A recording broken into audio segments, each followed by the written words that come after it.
Hola, qué gusto saludarles. Mi nombre completo es Martín Alejandro Paz Campos, estoy a sus órdenes. Soy catedrático de esta Facultad de Derecho de la UNAM, tanto en la licenciatura, con la clase de formas empresariales como en el posgrado, con la clase de análisis jurídico de la cadena de valor de los hidrocarburos. Estoy a sus órdenes y muy contento de la invitación que me han hecho a este foro y a esta entrevista con relación a lo que ustedes van a poder gozar y ver en YouTube a través de FMA, que es precisamente un área especializada en temas de derecho y donde voy a tener el gusto de poder conversar con ustedes, de ponerme a sus órdenes y de alguna manera poder llevar a cabo toda esta entrevista con mi amigo que el día de hoy vino a hacer esta serie de preguntas y espero haber tenido las respuestas adecuadas para todos ustedes. Es un placer.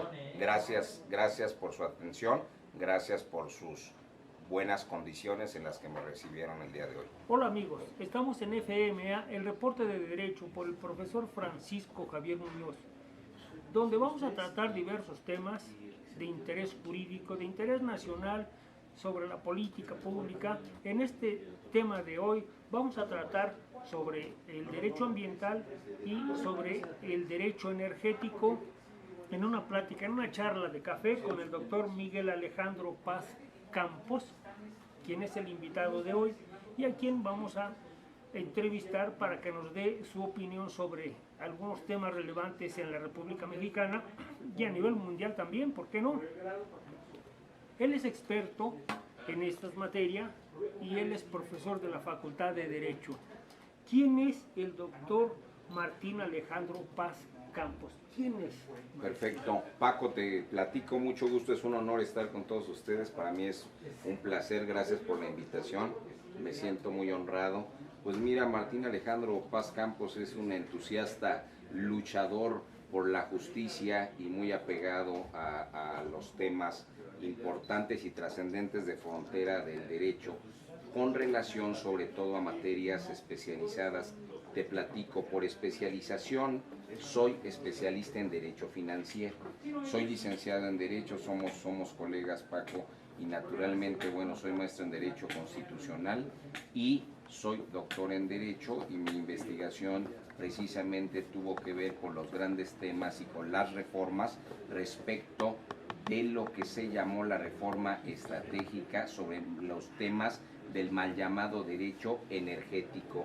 Y te platico por qué le llamo mal llamado derecho energético, porque no estoy de acuerdo con el que algunos identifican como adjetivo o como adverbio respecto del derecho, a pesar del dinamismo del mismo, pues en realidad es el derecho a la energía. Pero vamos a abordar ese tema desde luego, sobre la importancia y sobre los grandes temas y sobre los principios que ya en una obra que está próxima a publicarse, naturalmente... Felicidades anticipadas. Muchas gracias, no, mi querido maestro, sabes que lo hago con todo el deseo de que esta nación tenga a su alcance, desde luego, los instrumentos jurídicos necesarios y que de alguna manera, bueno, pues igualmente atendiendo a los planes de estudios, porque he de recordarte que en esta Facultad de Derecho de la UNAM, en el posgrado de la Facultad de Derecho de la UNAM, se está estrenando precisamente la especialidad de Derecho Energético,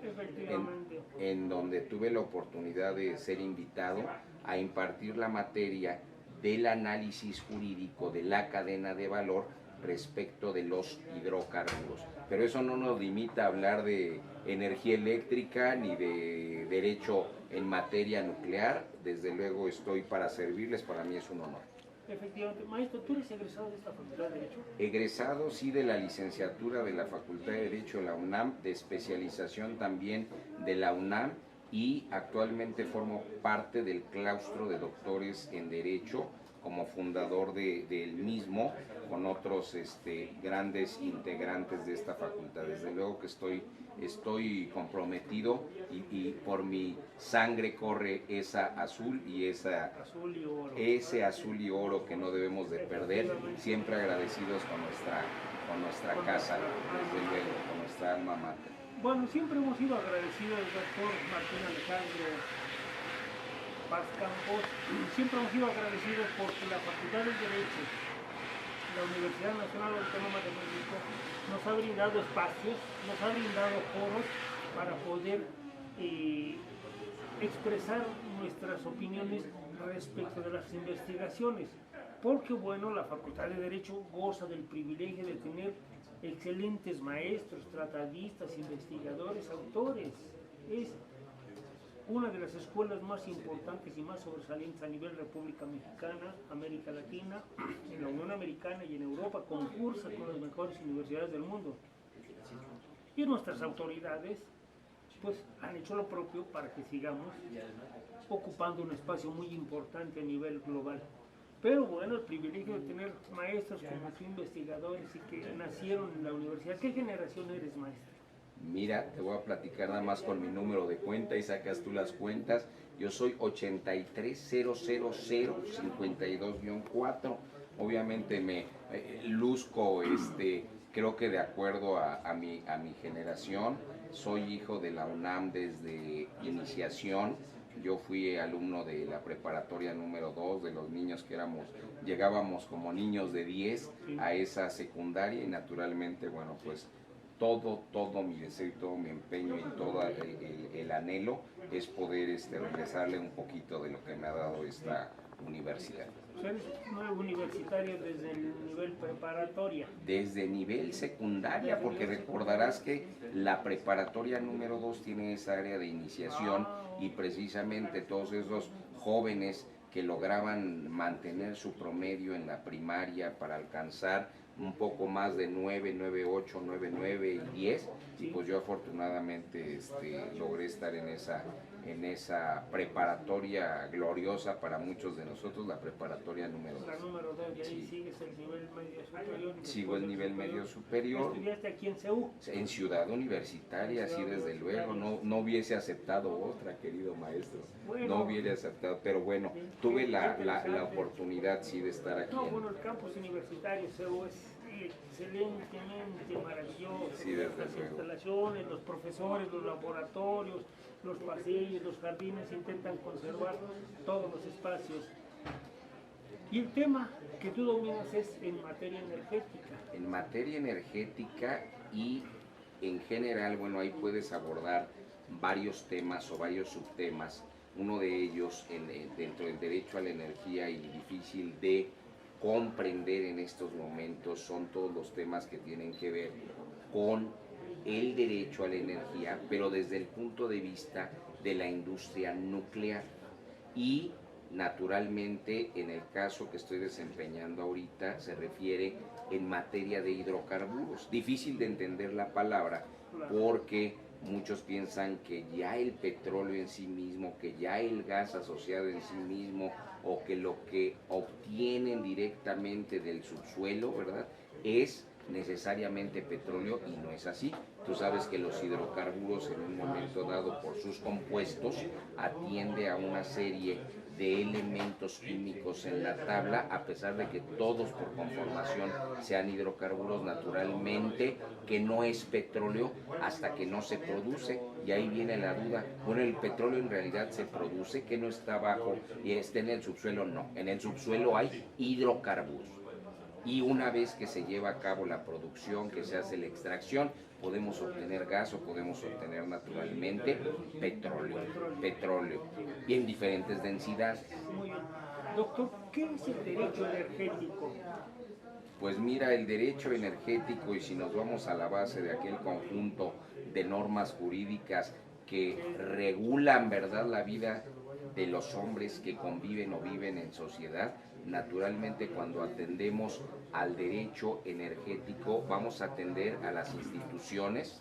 Precisamente en este caso voy a resaltar las dos comisiones que tenemos: la Comisión Nacional de Hidrocarburos, la Comisión Reguladora de la Energía. Lamentablemente se requiere, a veces parece que el gran número de artículos que contiene pareciera que están enfocados solamente a la industria eléctrica, pero desde luego que es ese conjunto de instituciones que es esas actividades realizadas por todos aquellos que nos vemos involucrados en la operación hasta la comercialización y la obtención de los beneficios del derecho a la energía. ¿Cuál es el gran tema aquí? Poder comprender que derivado de todo esto que hemos platicado a gran resumen o a resumen forzado, es el hecho de que no podemos alejarnos del derecho a la energía, y lamentablemente hay 2 artículos en la propia legislación que prácticamente lo que nos dicen es nada por encima del desarrollo de la industria, de la explotación de los hidrocarburos, y nada por encima del desarrollo de la industria que tiene que ver precisamente con la explotación de la energía eléctrica. Y eso va a hacer que muchas legislaciones en un momento dado se descubran por ahí las antinomias que existen con todo lo que aprendimos en nuestras generaciones respecto de lo que son tanto los derechos humanos como los derechos difusos, y aclaro, sin confundir como aquellos que se han confundido con el control difuso, que es otra cosa desde el punto de vista meramente adjetivo. Efectivamente. Entonces, el derecho a la energía es un derecho humano. Bueno, el derecho a la energía, todos tenemos derecho a la energía. Todos tenemos derecho a que se haga en un momento dado la explotación de todos aquellos recursos naturales para los efectos de poder llevar a cabo con satisfacción las actividades que hoy podemos estar tú y yo desempeñando. Hoy tú no vendrías con ese traje tan elegante, ni con esos lentes, ni con esa gorra, ni con esa camisa, de no estarse dando algo muy interesante, que es la producción derivado de los hidrocarburos, la producción derivado en un momento dado del petróleo o del gas. Y entonces imagínate la ponderación contra los derechos y los principios ambientales. ¿Cómo lo haces? ¿Cómo lo llevas a cabo? ¿Cómo lo logras? Y cómo de alguna manera le dices a la sociedad, dejen de explotar los hidrocarburos, dejen en un momento de generar contaminación a cambio de tener una vida más sana, más limpia. Y ahí es donde no se debe de confundir el aire con el viento, ¿verdad? Que son 3 cosas muy diferentes las que acabamos de Doctor, ¿el derecho energético choca con el derecho ambiental o existe alguna responsabilidad en materia ambiental? Sí, naturalmente que existe una responsabilidad, y precisamente la ponderación tiene como finalidad el hecho de que el simple y sencillo éxito del derecho energético en la explotación de los hidrocarburos, en la explotación de la energía eléctrica, precisamente no afecte los derechos que tenemos todos, ¿verdad? Tanto como difusos como humanos, con relación a lo que es un ambiente sano. Entonces, eso es lo complicado, ese es lo difícil, ese es el equilibrio al que queremos llegar, porque luego, ¿cómo pues podemos lograr todos esos objetivos, todos esos méritos, todos esos beneficios, todo eso que de alguna manera nos hace vivir una vida cada día más cómoda sin llevar a cabo la contaminación? Naturalmente que existen una serie de legislaciones, bueno, tú conoces perfectamente la que mal llamamos LEGEPA, ¿verdad? Esa ley general que pretende ese equilibrio, y uno de los problemas graves, pero desde luego desde las políticas públicas, si a mí me preguntan cuál ha sido el más grave daño que se ha causado en materia ambiental con el desarrollo de la energía, ¿verdad? Con el derecho energético, para mí son los gobernantes, para mí son los legisladores, para mí son los impartidores de justicia, porque en realidad el legislador hace legislaciones a modo, porque es consciente de que no puede dejar de producirse el satisfactor para el ser humano y de la inconsciencia del ser humano a ese respecto para los efectos de cambiar en un momento dado una vida sana, un ambiente sano, un ambiente adecuado en términos de ley contra todo lo que de alguna manera le permite vivir cómodamente. Entonces, es una cuestión también cultural, pero que existe legislación, sí, claro, de hecho en materia de hidrocarburos existe legislación especializada, no dije especial, especializada con relación a las sanciones cuando de alguna manera se viola la forma en cómo se debe de desarrollar y llevar a cabo correctamente la industria. Sin embargo, pues como tú bien sabes, naturalmente las sanciones son ínfimas, son mínimas con relación a los casos, y naturalmente que encontrarás que la sanción no es suficiente, pero sobre todo con relación a la responsabilidad vas a poder advertir que en el caso de que existiese alguna multa o alguna indemnización con relación al daño, lo que vas a advertir es que nunca va a ser suficiente. Y te voy a dar, en cuanto me des la oportunidad, un caso concreto que aconteció en el año 2010 por una empresa que todos conocen como BP o British Petroleum. Efectivamente, sí.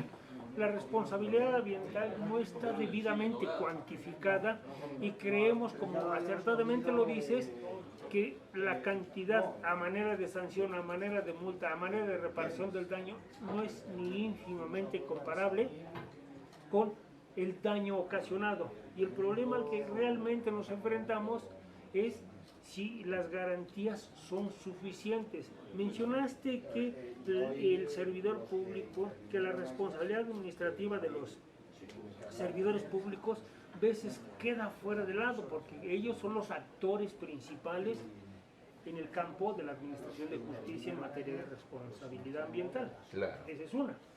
Y que quienes efectivamente han ocasionado daños ambientales no se les ha sancionado como tal.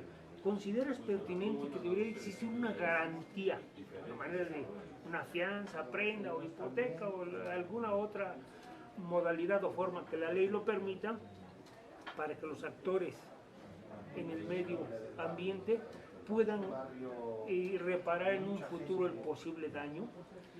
Te voy a ser muy honesto y probablemente tocaré sensiblemente las reformas.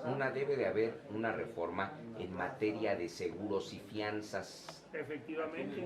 Debe de haber una reforma con relación a lo que se entiende como el seguro y reaseguro, y hasta dónde en un momento dado las aseguradoras que se constituyen de acuerdo, ¿verdad?, con la legislación nacional o la legislación mexicana, hasta dónde sí pueden en un momento dado cubrir en caso de que se llevara a cabo un acto, un hecho, un fenómeno, un imprevisto o un siniestro, una incidencia o algo sí previsible, que de alguna manera ellos estén a sabiendas. Fíjate, estoy utilizando un concepto, un término que usan los penalistas, en unas sabiendas, en un conocimiento previo de que se pudiese dar. Lamentablemente, como tú viste, a partir del 20 de diciembre del 2013 y cuando empezó la comisión con eso que yo voy a llamar juegos para poder estructurar de alguna forma lo que era el desarrollo de la industria, naturalmente que le dieron entrada a algunas empresas que cuando yo leía los contratos, y no voy a poner nombres, encontraba que había quien decía, manifestaba bajo protesta que tenía 500 años en explotación de los hidrocarburos, cosa que me sorprendió, porque entonces muchos años antes naturalmente estaban ya llevando a cabo la explotación, y entonces me hicieron pensar, ¿verdad?, en Titusville, Pensilvania, me hicieron pensar en Drake, me hicieron pensar en el siglo XIX, y que de alguna manera estos seres humanos seguramente con Zoroastro ya llevaban a cabo, ¿verdad?, la explotación en el Medio Oriente, cuando todos sabemos, ¿verdad?, que fue gracias a Gulbenkian en un momento dado que se descubrió todo aquel oro negro que en un momento dado se podría encontrar en aquellas zonas árabes, pero a veces se dicen incongruencias y a veces la ignorancia es la que nos lleva a que esas instituciones, a cambio de querer cumplir con el señor mandatario, con el poder ejecutivo y atento a las legislaciones pobres, de alguna forma se quiera cubrir lo que no se puede cubrir, y sobre todo la responsabilidad respecto del Estado, la responsabilidad del impartidor de justicia y la responsabilidad de la procuración también en materia ambiental, y de las comisiones que a veces ni siquiera se alcanza a comprender la personalidad jurídica de las mismas. Sí, efectivamente, porque uno de los problemas al que nos enfrentamos la población es cuando hay una catástrofe, un daño ambiental, material. ¿Qué pasa? La hipótesis de que una empresa aseguradora garantizara restituir al estado actual en que se encontraba, hipótesis muy difícil de cumplir. Primero tienes que entrar a una controversia, a un litigio en contra de la aseguradora para que lleve a cabo ese resarcimiento. No es que ocurre el siniestro y bueno, pues paga la reparación del daño. No, completamente falso. Todos sabemos que es de explorado derecho, que las compañías aseguradoras, que el negocio de las compañías aseguradoras es cobrar las primas, vender las pólizas, pero no hacer frente al siniestro. Y es un tema muy delicado porque no hablamos de un daño menor, no hablamos de una cantidad simbólica, hablamos de catástrofes nacionales y mundiales. Todos los días vemos, ¿sí?, contaminación a nivel mundial, a nivel regional. Vemos que se destruyen áreas y áreas y espacios, ¿sí?, que las empresas emiten contaminantes al medio ambiente. Y un ejemplo de los que podemos comentar es que existe en nuestra legislación algo que le llaman bono de carbono. El bono de carbono es precisamente hacer frente a esos daños que ocasionan las empresas que emiten gases a la atmósfera. Pero lo que pasa en la República Mexicana, que esa compensación o el pago o la compra de ese bono de carbono lo hacen con Centroamérica. Emito en la República Mexicana 10 toneladas de gases a la atmósfera. Pago mi bono de carbono en Centroamérica. ¿Por qué no se paga en la República Mexicana si el daño se está cometiendo en la República Mexicana y obedece a una cuestión de energía? Efectivamente obedece. ¿Por qué no se paga aquí, maestra? ¿Tienes conocimiento? Te voy a platicar de los grandes temas geopolíticos. Precisamente hoy que estás haciendo la entrevista, tú sabes que el día de ayer el presidente Trump se presentó en un foro en el que no se le esperaba, en el que se estaban tratando los grandes temas en materia ambiental, en el que en un momento dado se está en espera de aquello que todos conocieron como los inicios de protección en materia ambiental sustentable, que no tiene que ver con Río, sino me estoy refiriendo a Kioto, ¿verdad? Que en el 2020 va a cumplir en un momento el término establecido para poder disminuir ese aparentemente cumplimiento y obligación con relación al no calentamiento global, con relación a lo que tú viviste en COP16 y COP17 en París, y naturalmente que ahí puedes advertir que desde el punto de vista geopolítico, todos estos temas tienen que ver con aspectos meramente financieros.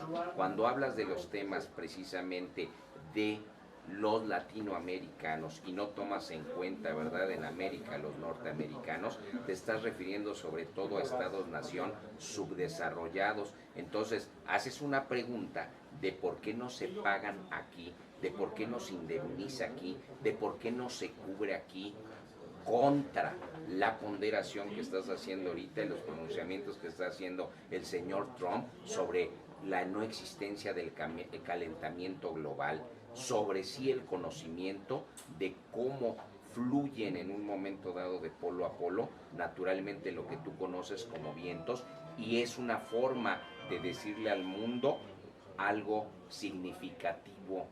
¿Cómo te puedo sancionar? ¿Cómo te puedo controlar yo, país desarrollado, yo, país financieramente fuerte, aunque le deba el 89% de los bonos a China, pero de alguna manera, ¿cómo hago ese terrorismo? Fíjate cómo lo voy a decir, terrorismo ambiental. ¿Cómo controlo al mundo a través de medidas y a través de políticas geopolíticas, naturalmente, a través de las cuales les voy a impedir que lleven a cabo cierto desarrollo sobre los recursos naturales en cada uno de los estados-nación para los efectos de yo ser quien de alguna manera manipule y controle, sancione y premie, y es ahí donde encuentras precisamente por qué no se pagan aquí y se pagan en otro lugar, porque se trata esta vida de lo que tú filosóficamente aprendiste, ¿verdad? De aquellas virtudes, de aquellos premios, de aquellos objetivos y de aquellas metas que regularmente el ser humano hace el camino corto y va sobre todo a la satisfacción inmediata, no mediata. Y entonces naturalmente que es también una convocatoria, es una invitación, es un exhorto a todos esos países que de alguna manera también tienen recursos, que saben que también van a ser utilizados como patios traseros, aunque sea alejados del país que se dice energéticamente autónomo, que no lo es, porque tú sabes que Estados Unidos así se ha declarado, a pesar de que hoy ya queme prácticamente 12 millones de barriles de petróleo diario. Sin embargo no lo es, y ahí tienes el esquema de por qué se están quemando y bombardeando, ¿verdad? Arabia Saudita y los temas de Siria y los temas de Irán. Naturalmente ocurre exactamente lo mismo, que cualquier ser humano que tuviese poder y que de alguna manera no lo ejerza o no sepa ejercerlo, cualquiera que tenga poder, cualquiera que tenga dinero, cualquiera que ejerza y haya reconstruido después de la Segunda Guerra Mundial, naturalmente a muchas de las naciones con las que hoy, ¿verdad?, se conforman las 192 de acuerdo a los registros de la Organización de Naciones Unidas, puede dar ese tipo de esquemas, puede dar ese tipo de premios, puede hacer ese tipo de naciones, y solamente un Trump es el que podría desconocer todo eso que el establishment de los Estados Unidos, ¿verdad?, podríamos poner detrás a la familia Clinton y en el caso de México a las personas de apellido Soros, y naturalmente relacionarlos a algunos temas que te llamarán la atención, sobre todo con el desarrollo, ¿verdad?, de este tren que está violentando sobre todo derechos difusos, y en donde tú puedes ver cómo de alguna forma se está yendo directamente con el medio ambiente, contra la biodiversidad, y desde luego se están violando una serie no solamente de derechos humanos, ya lo dijimos, sino difusos, y sobre todo mucha de la protección, ¿verdad?, y mucho del patrimonio declarado a través de la Organización de Naciones Unidas también se está pasando por encima de él. Hoy vivimos en una sociedad líquida, una sociedad donde se perdieron muchos de los valores, de los principios, toda aquella axiología que tú aprendiste, toda aquella teleología, de alguna manera quedó, ¿verdad?, a un lado, hecha a un lado. Estamos viviendo en momentos complicados. Hay pactos a nivel internacional, en materia de derechos ambientales, pero los que no se somete la Unión Americana no los firma.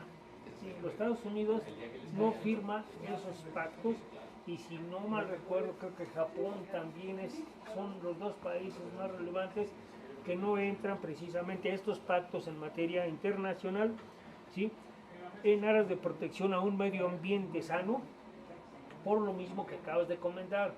Bueno, tienen demasiados extensos beneficios, efectivamente. Desafortunadamente, en materia de responsabilidad, ¿sí?, ambiental, es muy poco lo que se puede hacer en contra de ellos, y en sí, sobre los que también estamos sujetos a esa normatividad, porque realmente, si todos preguntáramos ahí, bueno, ¿cómo se ha hecho efectiva la responsabilidad en los diferentes rubros? Porque, bueno, pues la más importante, que es la responsabilidad administrativa del servidor público, como lo acabas de decir, la responsabilidad civil en que se deberán de pagar los daños, y la responsabilidad penal en materia ambiental, que no se hace efectiva. Todos valoramos o vemos en los diversos noticieros el impacto ambiental, y hablaste algo que es bien importante sobre el cambio climático. Al cambio climático, ¿qué es el cambio climático en sí? Pues mira, vamos a verlo desde la óptica del derecho energético, no desde la óptica del derecho ambiental, a quien le correspondería desahogar esa voz. Y en este caso tenemos precisamente una institución, un organismo que tú conoces como la ASEA, ¿verdad?, que por cierto, por el acrónimo, lamentablemente no coincide con las letras que se le ha señalado. Y sin embargo, a ese respecto y con relación, respuesta directa a tu pregunta, desde luego hoy comprender lo que es un correcto un inadecuado o un casi medio ambiente adecuado. ¿Cómo poder saber si lo que vives o lo que respiras hoy en día o lo que en un momento dado te estás intoxicando en este momento con relación a una serie de qué? De metales ligeros, de metales pesados, de gases, porque no estamos respirando, ¿verdad?, oxígeno en este momento. Sería un error por decir una aberración de ese tamaño, ¿verdad? Más o menos estamos hablando del 25% de lo que estás respirando. Y con relación a eso, ¿qué es un correcto medio ambiente? ¿O te estás refiriendo a temas de biodiversidad? ¿O te estás refiriendo en un momento a el medio ambiente regional, global? Porque pues no es lo mismo, ¿verdad? Dependiendo del lugar en donde te estés desarrollando, en donde te estés desempeñando, en donde se esté industrializando, en donde de alguna manera naciste, no es el mismo medio ambiente. Pero ¿qué es el medio ambiente? El adecuado, el idóneo, el inherente, el que podríamos decir el legítimo, es aquel que no nada más prevé la legislación, sino aquel que nos podemos dar a nosotros mismos gracias a una correcta educación desde el punto de vista ambiental, desde el punto de vista cultural, acogernos para saber que todo esto que estamos viviendo, toda esta fortuna que vivimos en México, donde se pueden concentrar una serie, ¿verdad?, de climas por el lugar, por la altitud y latitud a la que se encuentra México, naturalmente que desde luego no la estamos advirtiendo, no la estamos aprovechando, y desde luego que ya es momento de que nos demos cuenta y avancemos en ese sentido. Por eso la importancia de los principios del derecho energético, mal llamado para mí energético, insisto, por eso la ponderación entre el derecho económico, ¿verdad?, y el derecho ambiental, para poder lograr los objetivos, llevar a cabo la correcta explotación de los recursos naturales, llevar a cabo la correcta adecuación. ¿Qué quiere decir? Que no estamos completos con relación a las normas que existen hoy en materia del derecho a la energía para poder lograr el objetivo desde el punto de vista ambiental, y en ese medio ambiente al que existe referencia, lograr lo sustentable, lograr lo sostenible, pensar en las futuras generaciones y no solamente en el presente inmediato. Muchas gracias. Doctor, nos quedan unos minutos, hacemos un paréntesis y algunas preguntas bien importantes que te formularíamos, que te rogaríamos nos contestaras para tu auditorio sobre reparación del daño. Cómo no, muchas gracias. ¿Vale? Mira. ¿Cómo va? Doctor Martín Alejandro Paz Campos, hay una reparación del daño, existe una reparación del daño desde diversos aspectos, remediación y restauración. Bueno, te voy a hablar de la remediación exactamente con el desarrollo de la industria de los hidrocarburos. ¿Qué es lo que pasa cuando tú explotas en materia de hidrocarburos y la palabra es correcta? No nada más se refiere a la extracción, la explotación. Si tú analizas en el diccionario de la lengua española, vas a encontrar que tiene que ver también con la producción del petróleo. Insisto, el petróleo sí se produce. Lo que extraes es el hidrocarburo que está en el subsuelo. ¿A dónde voy con la remediación? Cuando tú llevas a cabo, ¿sí?, una actividad de exploración, cuando llevas a cabo la extracción, cuando ya encontraste yacimiento, cuando ya tienes campo, todo eso al final se va a contaminar. Se contamina. Puede llegar a afectar hasta los mantos, y les voy a pedir que ya no digan mantos acuíferos, ¿sí?, porque utilizan mucho esa palabra y es la que más han escuchado. Desde luego, naturalmente que hay que hacer la remediación, y no solamente de la tierra, entendida la tierra como el área de terreno que es cultivable, porque después de eso vamos a encontrar subsuelo, ¿verdad? ¿Puedo remediar el subsuelo? No. ¿Puedo remediar la tierra? Sí, y la forma más sencilla de remediación de la tierra es a través de la oxigenación. Te va a llamar la atención, se palea la tierra, se oxigena la tierra, y en un momento dado es posible llevar a cabo ese tipo de remediación. En realidad se cumple, no. En muchos casos existe el abandono, en muchos casos corren, en otros tantos queda precisamente la infraestructura o la torre, cuando se hace sobre todo no en mar, sino en tierra, y quedan abandonados. ¿Y quién les finca responsabilidad? ¿O quién los denuncia? ¿O qué autoridad llega y les determina en ese sentido que tienen que llevar a cabo cierta reparación con relación a la remediación? Porque la remediación tiene que ver con la tierra y con el terreno, y sobre todo poder llevar a cabo todo lo que es el desestructurar o el desmantelar recoger todo lo que utilizaron para llevar a cabo, hayan encontrado o no hayan encontrado en un momento hidrográfico de hidrocarburos.